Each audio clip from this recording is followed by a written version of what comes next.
Hoy nuestra misión central es tomar una de las creencias más fundamentales, diría yo, casi sagradas de la medicina moderna y desarmarla por completo. Y vaya que es una creencia arraigada. Uf, totalmente. Hablamos de la ilusión de que la salud mental existe de forma aislada, o sea, como si fuera algo separado del resto del cuerpo. Que es lo que nos han enseñado siempre, ¿no? Exacto. Y para esto tenemos sobre la mesa un documento fascinante del médico Jorge Augusto Miranda Cadavid de la Universidad Nacional de Colombia. Y lo que hace único a este texto es su perspectiva de origen. Sí, el formato es increíble. Está estructurado como si estuviera escrito por un neurocientífico, pero integrado en la arquitectura de una inteligencia artificial. Específicamente, digamos, GPT 5.4. Una IA muy avanzada. Cartesiano. O sea, un error de concepto absoluto. Bueno, vamos a desempacar esto porque... Es un término fuerte. Sí, porque usualmente cuando hablamos de un diagnóstico médico, quienes nos escuchan seguro coinciden, esperamos una precisión absoluta. Claro, quieres ver la prueba. Exacto. Te rompes un brazo, la radiografía muestra la fractura, el médico la señala y listo. Pero este documento nos empuja a ver que catalogar el sufrimiento humano en cajas separadas... Psiquiatría por un lado y medicina interna por otro. Eso, es ignorar cómo funciona realmente nuestra biología. Y esa perspectiva de una inteligencia artificial analizando la biología humana, fíjate, es lo que hace que el argumento sea tan contundente. O sea, porque no tiene nuestros sesgos culturales. Exactamente. Para un algoritmo que procesa el cuerpo humano como una red unificada de datos, la idea de que un hospital tenga el cerebro en un edificio y el corazón en otro Es absurdo. debe parecer un error de código básico. O sea, históricamente arrastramos esta idea desde el siglo XVII. Con Descartes, ¿no? Sí, cuando René Descartes planteó que la mente era una sustancia etérea y el cuerpo una máquina. Como el fantasma en la máquina. Totalmente. Pero hoy, la ciencia demuestra que el cerebro no es un fantasma flotando sobre los órganos. Son el mismo tejido reaccionando simultáneamente. Ujú. Y, a ver, para quienes buscan estar bien informados, entender la salud como un estado de bienestar biopsicosocial completo, bueno, lo cambia todo. Claro. Ya no podemos hablar de problemas psicológicos sin hablar de química pura y dura. Me encanta esa imagen del error de código porque nos lleva directamente a la biología microscópica. Al meollo del asunto. Y ahí es donde el documento introduce un término que, o sea, a simple vista parece un error tipográfico por lo largo que es. Hablo del eje psico-neuro-inmuno-endocrino. Es un término intimidante, sin duda. Bastante. Pero a ver, si lo desglosamos, revela el mecanismo exacto de cómo operamos. A ver, intentemos diseccionarlo. Psico, por la psique, el pensamiento. Neuro, el sistema nervioso, los cables que conectan todo. Inmuno, por nuestras defensas, los glóbulos blancos. Y endocrino, el sistema de hormonas. Exacto, las 4 patas de la mesa. Entonces, nos está diciendo este eje que un pensamiento abstracto tiene una línea de comunicación directa e inmediata con nuestras células de defensa. Esa es la premisa que destruye la barrera mente-cuerpo. O sea, no existe un solo pensamiento que flote en un vacío existencial. Todo tiene un impacto. Todo. Cada idea tiene un correlato bioquímico instantáneo. A ver, cuando generamos un pensamiento, este viaja por el sistema nervioso central, detona la liberación de neurotransmisores. ¿Química cerebral? Exacto. Esos químicos alteran las glándulas endocrinas, que liberan hormonas, y esas hormonas, fíjate, tienen receptores directos en las células del sistema inmunológico. O sea que un pensamiento sombrío se convierte... En fracciones de segundo se convierte en una molécula circulando por tu torrente sanguíneo. ¡Qué locura! Y aquí el documento hace una conexión alarmante con el proceso de envejecimiento, específicamente con la genética y los telómeros. Sí, la parte de los telómeros es clave. Y para visualizar esto, alejémonos de esa vieja analogía de los cordones de los zapatos que siempre nos daban en la escuela para explicar los cromosomas. Sí, esa ya está un poco gastada. Imaginemos los telómeros más bien como, digamos, la mecha de una vela celular en nuestro ADN. Me gusta esa imagen. Cada vez que una célula se divide para regenerarse, esa mecha se quema un poco, se hace más corta. Lo que el texto detalla es que tenemos una enzima, la telomerasa, cuyo trabajo es volver a alargar esa mecha para mantener la célula joven. Como si le pusiera más cera a la mecha. Exacto. Pero aquí viene el golpe fuerte. el estrés psicológico crónico. Y ojo con esto, específicamente la autocrítica persistente, el diálogo interno negativo. logran apagar esa enzima. La inhiben por completo. Y al inhibir la telomerasa por medio de esos estados psicológicos negativos constantes, pues las mechas de esos cromosomas quedan desprotegidas. Y se consumen rapidísimo. Se consumen rápidamente. O sea, las células pierden la capacidad de replicarse de forma saludable. Esto es envejecimiento celular acelerado. Y medible. Exacto, medible en un microscopio. El estrés no se siente como si envejeciera, sino que genéticamente clausura las herramientas de reparación de tu ADN. A ver, usando una analogía, si me corto un brazo, veo la sangre y entiendo el daño físico, ¿verdad? Es innegable. Claro. Pero basándonos en esto que dices, ¿es la autocrítica constante literalmente equivalente a infligir microcortes invisibles a nuestro ADN celular? Lo fascinante aquí es que la ciencia demuestra que esos estados emocionales no se quedan, digamos, flotando en la cabeza. No son abstractos. No, detonan una cascada neuroendocrina destructiva. Desde la perspectiva de esa IA, analizando nuestros datos biológicos, no hay diferencia entre el daño causado por una toxina externa y el daño causado por esa autocrítica. Es la misma respuesta de alerta. Exacto. El estado emocional es una instrucción física, es un comando de sistema. Y el mensajero químico principal que ejecuta ese comando destructivo, pues, es el cortisol. El famoso cortisol. El mismo. Espera, me cuesta comprar esto de inmediato. O sea, entiendo que el cortisol es la hormona del estrés. Pero, evolutivamente hablando, se supone que es nuestro mecanismo de supervivencia, ¿verdad? Así es. Si un depredador nos ataca, el cortisol nos salva la vida dándonos energía para correr.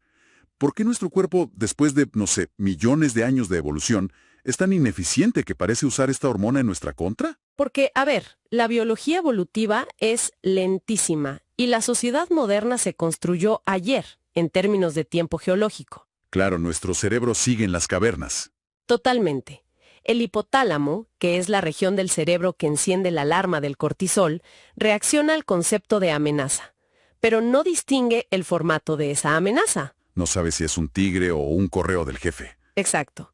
Detiene la digestión, apaga el sistema inmunológico temporalmente y envía glucosa a los músculos. Excelente si huyes de un tigre dientes de sable durante 10 minutos. Te salva la vida. Pero es desastroso si la amenaza es el miedo a perder el empleo, o una cuenta bancaria vacía, o esa voz interna que te dice que no eres suficiente. Y la alarma se queda encendida 24 horas al día. Y el cuerpo físico se queda preparado para una pelea a puñetazos que nunca sucede. Toda esa química, digamos, se estanca en el cuerpo. ¡Wow! Y ese estancamiento es lo que el autor señala como el origen del desastre. El cortisol crónicamente elevado deja de ser una herramienta de supervivencia. Se vuelve tóxico. Se convierte en un agente de erosión sistémica. Actúa como un interruptor maestro que enciende una inflamación de bajo grado en todo el organismo. Silenciosa pero constante. Esa inflamación silenciosa es la base, de hecho, la base silenciosa de enfermedades cardiovasculares, autoinmunes y neurodegenerativas modernas. Es como de encender el motor de un auto en el garaje, pisar el acelerador a fondo en neutral y dejarlo así durante meses. Se va a fundir. Eventualmente, las piezas se van a fundir, el sistema colapsa. Exactamente. Y bajo esta óptica es una locura absoluta que un sistema médico intente tratar una condición como la artritis o una enfermedad cardíaca, ignorando por completo el estado psicológico del paciente. Es ver solo la mitad de la película. Cuando sabemos que meses de estrés severo pudieron haber sido el detonante original de esa inflamación de bajo grado. Y el documento es tajante al respecto. La psique y el soma son indisociables. No hay división. Ninguna. El pensamiento es un evento biológico con consecuencias sistémicas que pueden dañar los órganos. Y si los pensamientos negativos pueden envejecer las células, existe un camino inverso. Ah, claro, la calle tiene que ser de doble vía. Igualmente poderoso, de hecho. Entonces, si la mente destruye el cuerpo, ¿qué pasa cuando invertimos la dirección? ¿Cómo el cuerpo físico reescribe la mente? Y aquí es donde se pone realmente interesante. Mucho. Porque el texto entra en el concepto de la bidireccionalidad obligatoria. O sea, del músculo a la neurona. Y al invertir la causalidad, nos encontramos con que el cuerpo es la herramienta cognitiva, diría yo, más potente que existe. Más que cualquier rompecabezas mental. Totalmente. La cultura popular nos ha vendido el ejercicio físico casi exclusivamente como un tema estético o una simple herramienta cardiovascular. Para bajar de peso o verse bien en la playa. Exacto. Pero a nivel neurocientífico, el movimiento es un proceso biológico que reescribe la resiliencia del individuo. Es farmacología endógena. Farmacología endógena. O sea, fabricar nuestras propias medicinas internamente. Así es. Solemos pensar en el ejercicio como una tarea para bajar de peso, pero lo que la fuente describe suena a que nuestros músculos son literalmente glándulas farmacéuticas. ¿Significa esto que al levantar una pesa estamos fabricando nuestros propios antidepresivos? Sí, es la mejor forma de visualizarlo. Durante la contracción muscular activa, el tejido libera unas proteínas mensajeras llamadas mioquinas. Mioquinas, ok. Y la función de estas mioquinas no se queda en el brazo o en la pierna. Viajan por el torrente sanguíneo con un destino muy específico, el cerebro. ¿El sistema nervioso central? Y lo asombroso de estas mioquinas es su capacidad de cruzar la barrera hematoencefálica. Que para quienes nos escuchan y no lo tienen tan fresco, la barrera hematoencefálica es la máxima seguridad del cerebro. Es un filtro biológico súper estricto. Es como la aduana más difícil de pasar. Exacto. La industria farmacéutica gasta miles de millones intentando diseñar drogas sintéticas que logren burlar esa barrera. Y las mioquinas generadas por una simple sentadilla o por salir a caminar tienen acceso VIP garantizado. Pase directo. Cruzan la barrera y regulan la producción de serotonina y dopamina de una forma mucho más orgánica que cualquier fármaco aislado. O sea, el tejido muscular activo le envía químicos al cerebro diciendo, estamos vivos, hay que optimizar la química. Y el impacto no es solo temporal, ¿verdad? No, hay un cambio físico en el hardware del cerebro. El texto menciona la neurogénesis hipocampal. Y esto es vital para derribar ese viejo mito de que nacemos con una cantidad fija de neuronas y a partir de los 20 años solo las perdemos. Sí, ese dogma científico fue desmentido hace años. Afortunadamente. Sí, y el ejercicio estimula el BDNF, el factor neurotrófico derivado del cerebro. Como un fertilizante para el cerebro. Tal cual. Promueve la creación de neuronas completamente nuevas en el hipocampo. Y el hipocampo es el centro de la memoria y la regulación emocional. Es la zona que típicamente se atrofia bajo los efectos de la depresión crónica y el cortisol. Al realizar ejercicio físico, literalmente estamos reconstruyendo el centro de control emocional del cerebro. Y el texto declara algo fuertísimo aquí. Señala que el movimiento físico mejora la conectividad sináptica al punto de que el movimiento es tan cognitivo como resolver una ecuación. Sudar es cognición pura. Me vuela la cabeza.